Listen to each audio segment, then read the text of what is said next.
Kilala niyo ba kung sino yung kasama ko ngayon? Dahil may kasama lang naman ako dalawa ngayon. Pasok kaya at Clarence! Lo, pogi nyo naman. Grabe naman kayo. Pinapakilig nyo na lang ako araw-araw. Hindi, parang ako yata eh. Ako eh. Ako yata eh. Hindi, sige, huwag natin pagtanunin yan. Tara. Ay, parang may kumakadaw siya. Lo, papatalo ka ba di? Papatalo ka ba? Sige nga.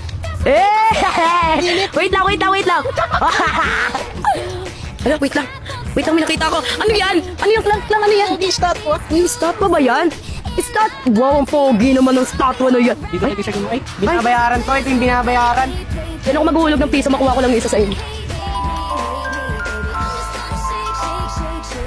Tapos nainis ako sa kanilang dalawa kasi nga napapagod daw sila sa akin. Oh, ni bakla. Bali bakla. Kayo nandito. Nakapalaan siya eh. Kayo nandito. Kasi di ba, di ko naman sila pinipilit eh. Di ko sila pinipilit. Kung ayaw nila. Eh, sumama sila sa akin.